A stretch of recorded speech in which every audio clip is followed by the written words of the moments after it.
Wow, interviewing the likes of Paul McCartney. I mean, well, for us that was the mountaintop, you know. Being huge Beatles fans and McCartney fans since we were kids. I mean, it's a dream come true, and we could never really. I mean, we did aim high when we started the podcast. We hope to speak to some of these people, but I'm not sure we ever thought it would really happen. So when it does, it's surreal. But you also have to kind of have your wits about you and not get too caught up in the fame of the person you're talking to, and still try and do a professional job. You know, for all the sorts of famous people we've met, we've always gone in there hoping to get a good episode out of it. It's not just, oh, we're getting to meet this person. We want a good piece of content to come out of this exchange, you know. I'm Brian O'Connor. I'm from Liverpool. I'm a podcaster and I co-host the Sodajerker on Songwriting podcast with this gentleman.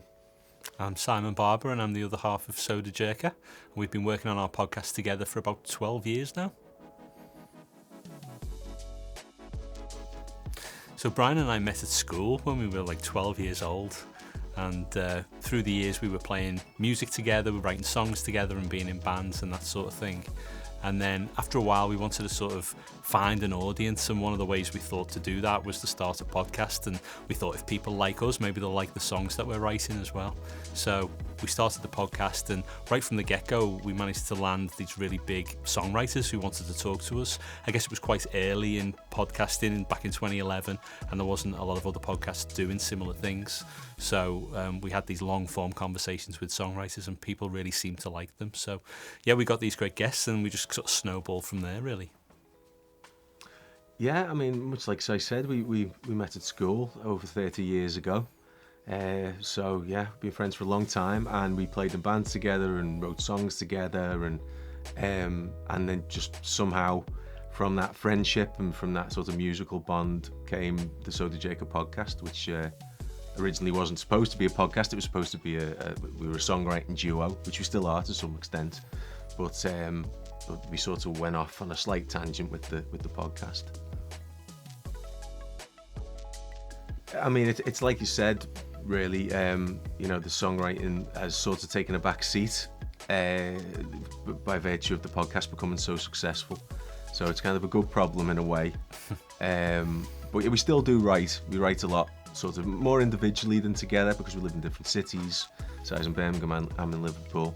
But we're always gathering ideas and sharing them, and we do get together. We'll book a few days together and we'll get together and write.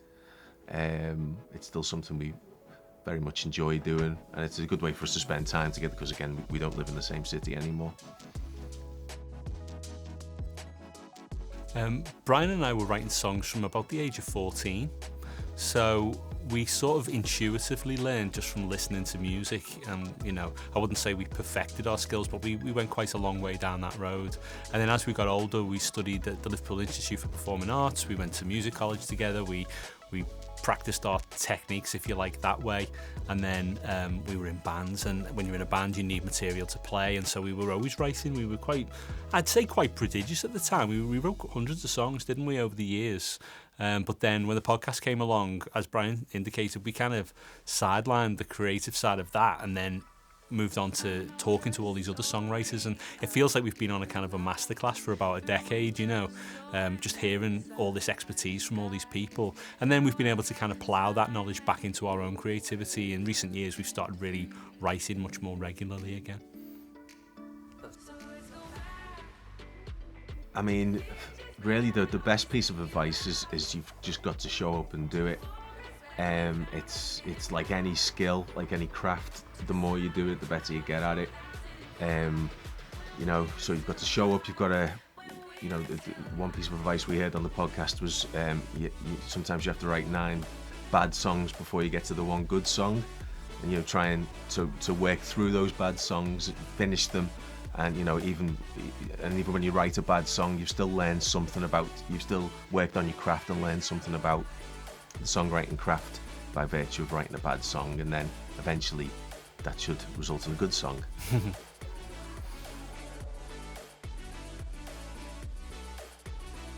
Yeah, I think one of the keys to success with the podcast is that it's essentially songwriters talking to songwriters, and so we've got a certain amount of knowledge about how that works, and we can dig quite deep into their expertise. And oftentimes we really know the catalogue as well. Like, we do a lot of research when we interview someone, so we'll go in there knowing a lot about their history, we'll know about their songs, and whatever tangent they want to go down, usually we can respond in a hopefully intelligent manner because we've done the preparation. And we find that really helps with our interviewees. It really unlocks the process, and they'll start talking more because they'll think, wow, these guys know what they're talking about, you know, and that's really helpful. So yeah, that's probably the key, is doing the research, isn't it, and being able to demonstrate to them that you understand what they do. Well, in terms of marketing the podcast, we've really just tried to do it very organically. It's grown slowly but satisfyingly, I would say, over the I guess almost 12 years we've been doing it. Obviously, when we started, we had the Facebook, we had Twitter, we had Insta, and that's pretty much the three platforms we're still using. We have a website too, but I think just the way things are going, people are more likely to find out on social media than they are on our website, really, or visit the website. So we do try and keep abreast of all that stuff, and, you know, post things, even if it's not directly related to the podcast, just kind of keep the engines turning. But yeah, we it's mostly been a word of mouth thing. I think the success of the podcast. We've never been particularly in your face people. We're quite unassuming types, and we don't like to be nuisances, I guess. So it's been just a process of, you know, making good stuff, having a presence online, and just, you know, I guess again generating that word of mouth that's led to more and more people finding the show, and every day we're getting new listeners, you know.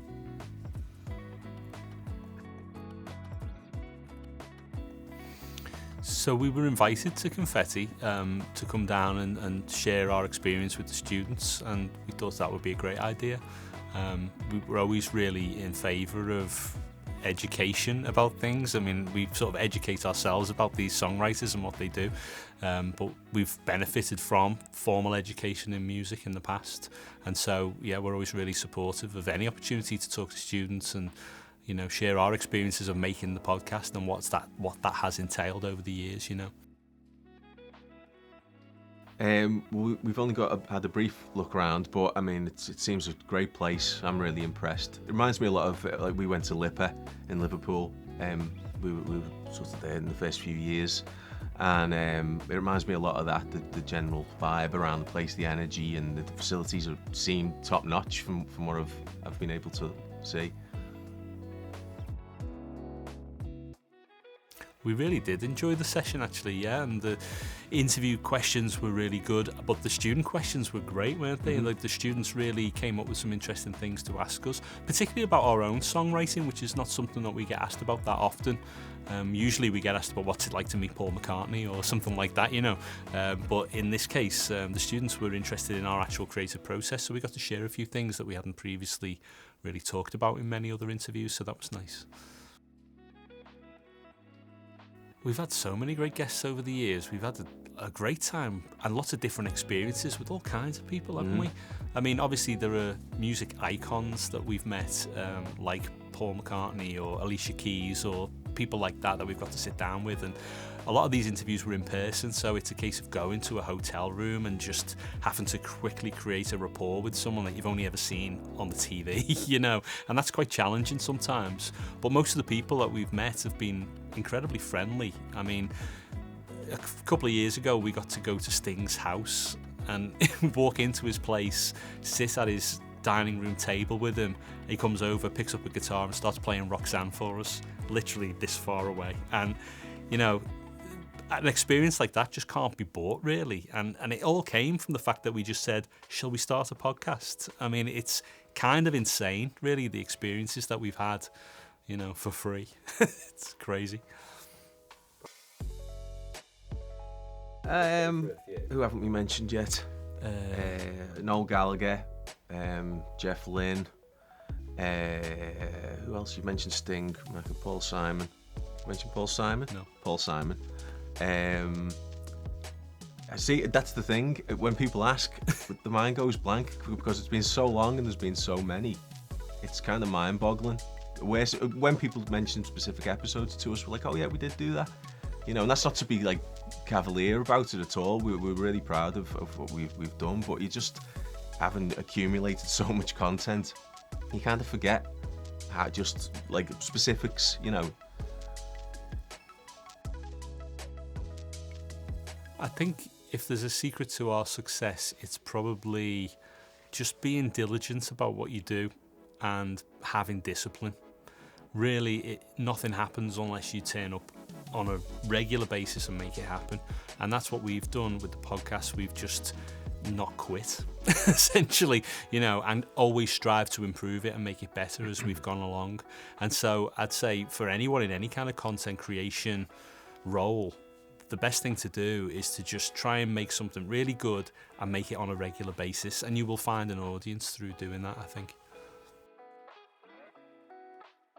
Well, I think you've said the key thing there is doing it for the love. You know, you've got to have a passion for what you do, be it music, be it podcasting, whatever it is. If you're not doing it with passion, then there's a problem there, really. And that's, you know, our success came from the fact that we did the podcast on a subject we were extremely passionate about and geeky about, and something we love to do ourselves, you know, write songs, and we've been in bands and played music and stuff. So for us, that was just a kind of natural fit, really, to do a podcast about songwriting. You know, but I'm sure if we'd have chosen to do a podcast about another subject, we'd have found something we were interested in and tried to just apply ourselves to it in the way Simon described, you know, with just being dogged and sort of persistent and just trying to create the best thing you can create. Oh, absolutely. We'd love to study at a place like Confetti, just because the access to resources is so rich, you know, and you're really not going to be able to develop those skills unless you can get hands-on with that equipment and get the expertise from the people who will educate you.